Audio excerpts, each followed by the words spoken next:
Hello friends, Radhe Radhe.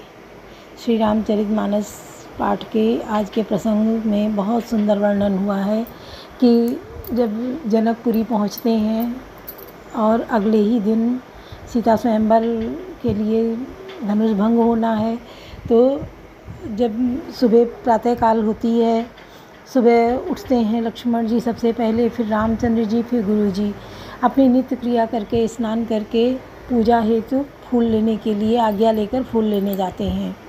तो वो उसी बाग में पहुंचते हैं फूल लेने के लिए। बहुत सुंदर बगीचा है, चुन चुन कर फूल एकत्रित करते हैं। और उधर सीता जी को उनकी माता जी ने सखियों के साथ गौरी पूजन के लिए भेजा है कि जिस दिन लड़की की शादी होती है उस दिन सुबह गौरी पूजन होता है, आशीर्वाद मांगने लड़की जाती है। तो ये गौरी पूजन के लिए आई हैं, ये मंदिर के लिए जाती हैं। उन्हीं में से एक सखी जो है वो घूम कर आती है और इन राम लक्ष्मण को देखती है। जाके कहती है कि अरे देखो, बहुत सुंदर दो बालक आए हैं हमारे बगीचे में, उनको देखो। चल के देखती हैं सीता जी और बहुत भाव विभोर हो जाती हैं। सुनिए। कवन सुकाज कठिन जग माही, जो नहीं हो तात तुम पाही। बाग तड़ागु बिलोक प्रभु, हर से बंधु समेत। परम रम्य आराम यो, जो राम ही सुख देत। कवन सुकाज कठिन जग माही, जो नहीं हो तात तुम पाही।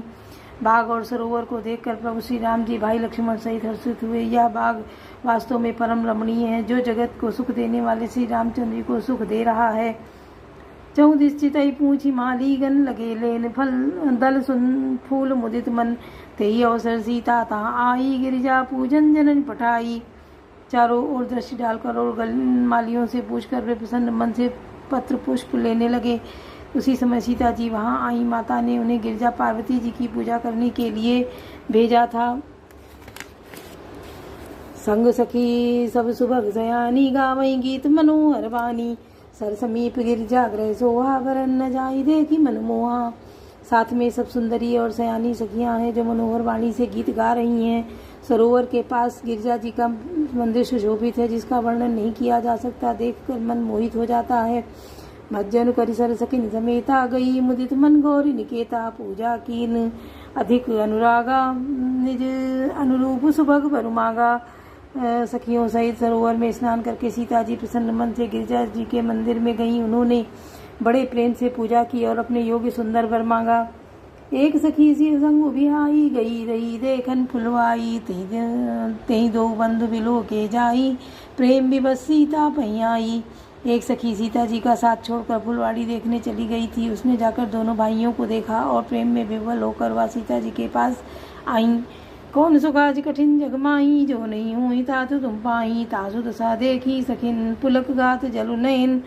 कहु कारण निज हरस कर, पूछई सब मृदु बयन। कौन सुकाज कठिन जग माही, जो नहीं हुई तातु तुम पाई।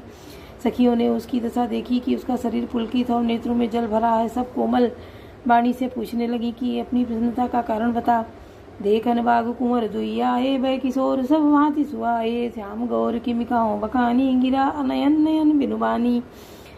उसने कहा, दो राजकुमार बाग देखने आए हैं, किशोर अवस्था के हैं और सब प्रकार से सुंदर हैं। वे सांवले और गोरे रंग के हैं। उनके सौंदर्य को कैसे बखान कर कहूँ। वाणी बिना नेत्र की है और नेत्रों के वाणी नहीं है।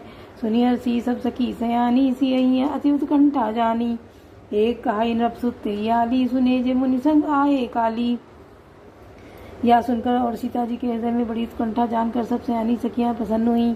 तब एक सखी कहने लगी, हे सखी, ये वही राजकुमार हैं जो सुना है कि कल विश्वामित्र मुनि के साथ आए हैं, कि जिन निज रूप मोहिनी डारी। कीने सुबस नगर नर नारी, वर्ण अच्छा विजाता सब लोगू। अवश्य देखी है देखन जोगू।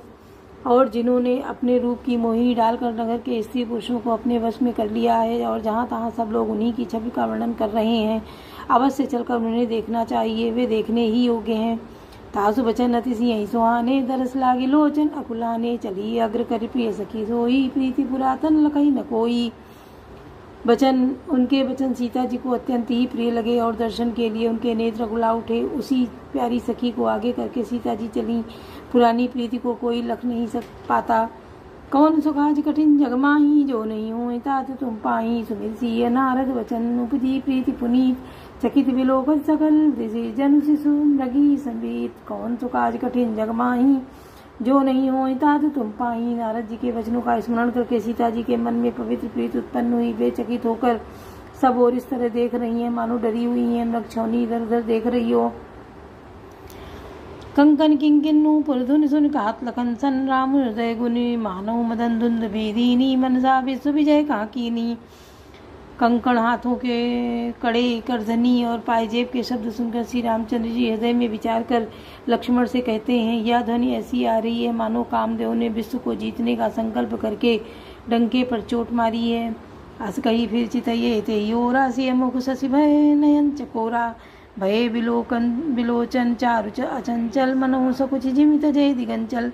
ऐसा कहकर श्री राम जी ने फिर उस ओर देखा। श्री सीता जी के मुख रूपी चंद्रमा को निहारने के लिए उनके नेत्र चकोर बन गए, सुंदर नेत्र स्थिर हो गए, टकटकी लग गई मानो उन्हीं में जनक जी के पूर्वज ने, जिनका सबकी पलकों में निवास माना गया है।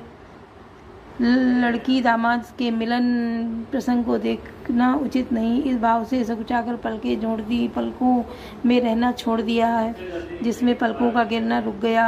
देख सी शोभा सुख पावा, हृदय सराहत वचन आवा। जन बिरंज सब निज निपुनाई, बिरज विश्व कहाँ प्रकट दिखाई। सीता जी शोभा देखकर राम जी ने बड़ा सुख पाया, हृदय में उनकी सराहना करते किंतु मुख से वचन नहीं निकलते। वह शोभा ऐसे अनुपम है मानो ब्रह्मा ने अपनी सारी निपुणता को मूर्ति मानकर संसार को प्रकट करके दिखा दिया हो। सुंदरता कहूँ सुंदर करई, छवि ग्रह दीप सिखा जनु बरई। सब उपमा कवि करे जुठारी, कहीं पटतनों भी दे कुमारी। वह सीता जी की शोभा सुंदरता को भी सुंदर करने वाली है। यह ऐसी मालूम होती है मानो सुंदरता रूपी घर में दीपक की लौ जल रही है। अब तक सुंदरता रूपी भवन में अंधेरा था, वह भवन मानो सीता जी की सुंदरता रूपी दीपशिखा को पाकर जगमगा उठा है, पहले भी अधिक सुंदर हो गया है।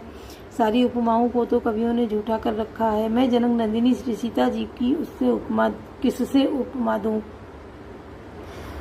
से कौन सो काज कठिन जग माही, जो नहीं होई तात तुम पाही। से शोभा ही हरनि प्रभु अपन, आपनि दशा विचारी। बोले सुचि मन अनुज सन, वचन समय अनुहारी। कौन सो काज कठिन जग माही, जो नहीं होई तात तुम पाही।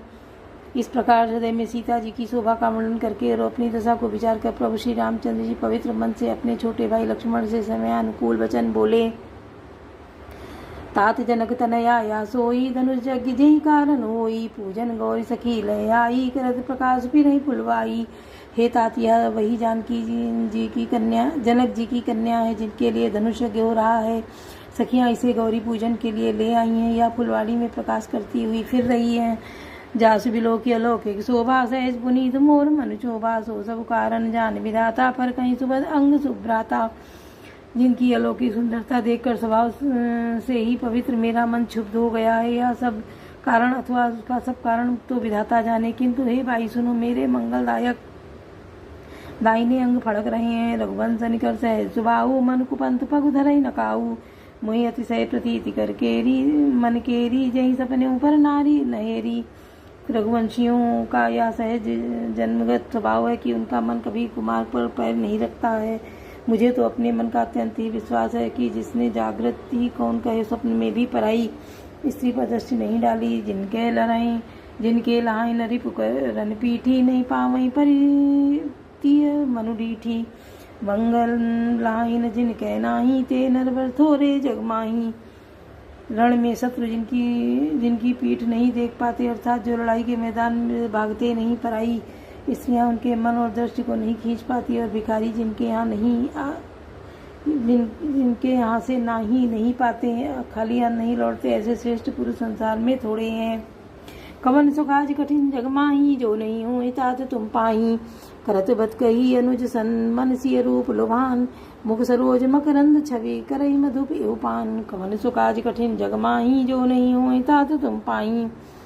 श्री राम जी छोटे भाई से बातें कर रहे हैं, पर मन सीता जी के रूप में लुभाया हुआ उनके मुख रूपी कमल के छवि रूप मकरंद रस को भौरे की तरह पी रहा है। बोलो सियावर रामचंद्र की जय।